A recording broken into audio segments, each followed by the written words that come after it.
Sabi nga ng iba na sobrang lansa nga daw ng ulo ng salmon. Madali lang naman ang paraan para sigurado natanggal yung hindi kaaya-ayang lansa sa ulo ng salmon. Gagamit ako dito ng isang ulo.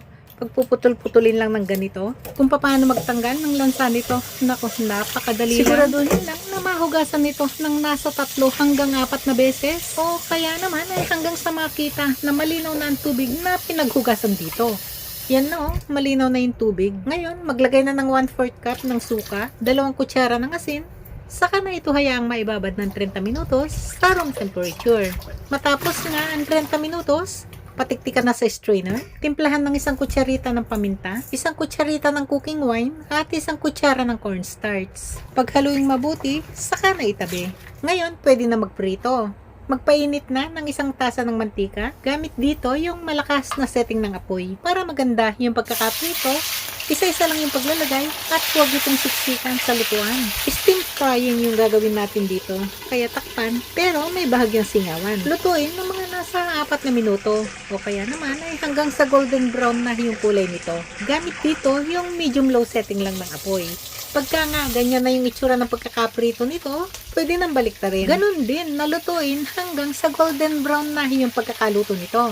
Bakit naman may pa-steam frying pa? Nang sa gayon, makatas at hindi dry ang pagkakaluto nito sa loob. Pero, malutong ang pagkakaprito sa labas. Mahalaga rin na sa ganitong pagluluto, pagka napansin na masyadong umiinit yung lutuan, hinaan lang yung apoy. Matapos ang pagpiprito, umpisahan ng paggigisa. Sa pinaggamitang mantika, gisa-gisahin ng bawang hanggang sa golden yellow na ang kulay nito. Ilagay ng bell pepper, gisa-gisahin ng kalahating minuto. Sunod lang ilagay ang sibuyas. Gisa-gisahin din ng kalahating minuto lang. Ganito lang kabilis yung gusto namin pagkakaluto nito. Para naman malutong pa pagkakainin. Ngayon, lutuin na yung steak sauce. Sa pinaggamitang mantika, naglagay ako dito ng maanghang na sili. Sunod nito, ibuhos na ang sauce mixture. Itong sauce, pinaghalo-halong tubig, asukal, oyster sauce, cornstarch, liquid seasoning, lemon juice, at saka dark soy sauce, pampakulay. Paghaluing mabuti, tikman para maihusto ang lasa. Balik na tayo sa pagluluto. Halu-haluin ang sauce habang ibinubuhos sa lutuan. Para naman makasiguro na napaghalo nga itong mabuti, gamit dito yung malakas na setting ng apoy. Patuloy lang ang paghahalo. Pag nakita na bulang-bula na yung kulo nito, ilagay na ang mga napritong salmon. Halu-haluin, balibalik ta rin, hanggang sa makita na nabalot na ng sauce lahat ng parte ng isda. Gusto ko na rin yung lapot ng sauce.